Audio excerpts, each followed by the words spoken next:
Hello, this is Britton, your Spokane mortgage strategist. I want to share with you some financial leveraging or strategic financing ideas to use with move-up buyers.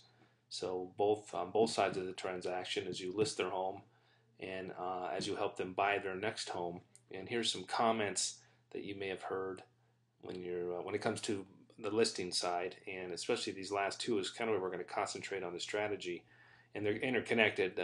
They want a certain price for their home in order to have enough net funds to buy their next home. And of course, that's great if you can make that happen. But as we all know, just needing your price as a seller doesn't mean a whole lot, especially to your buyers.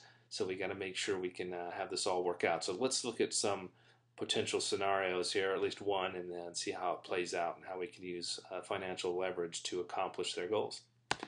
So here's the scenario: your move-up buyer is buying a $300,000 home, selling a $175,000 home, and they owe $90,000 currently. And their idea here is they want to net out $60,000 so they can put 20% down on their new home, so they can avoid mortgage insurance. And here would be their principal and interest payment on a 5% rate. Of course, whatever rates are that day is where we'd be. But so there's the setup. So in comes your offer, and here's the offer. The buyer's offering 160 instead of the 175, and so this is how it plays out for your seller. You have the 160 minus the 90 they owe, leaves them 70. You have $15,000 in selling costs. That nets them out 55, which of course leaves them $5,000 short of their $60,000 goal. Plus, we still have closing costs to pay on our new purchase. So how should we counter? And a lot of these types of transactions, that both parties go back and forth concentrating on price until they can kind of hopefully end up with something they agree on. Well, let's take a different approach and look at it from a cost perspective, not a price perspective, and especially most importantly a payment perspective. So if we know our buyers want a payment of a 160 home, let's give it to them, but let's do it like this. Let's counter back at 175. That way we don't devalue the home or the neighborhood, and we don't have as much impact on future comps in the neighborhood. So let's keep the price up. We will offer them a $7,000 concession to buy their rate from 5% to 4.25%.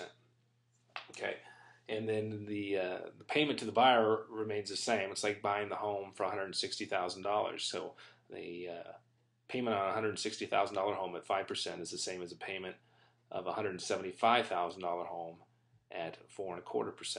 So if we look at how this plays out, so we have our 175 minus the 90 we owe, that's 85 minus the 15 in selling costs, that's 70 minus the $7,000 concession we're going to give them. That's $63,000 net to our sellers. So we're actually $3,000 ahead of where we needed to be.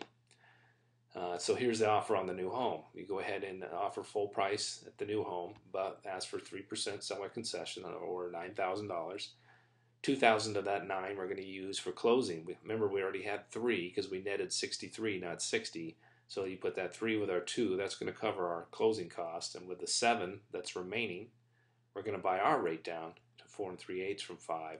Remember, our original payment target was $1,288, but in this scenario, we're actually going to end up with a payment of $1,198. So instead of playing the price wars back and forth, we used the cost of money and the interest rate and leveraging of concessions to accomplish both buyer and seller goals. So I hope that helps.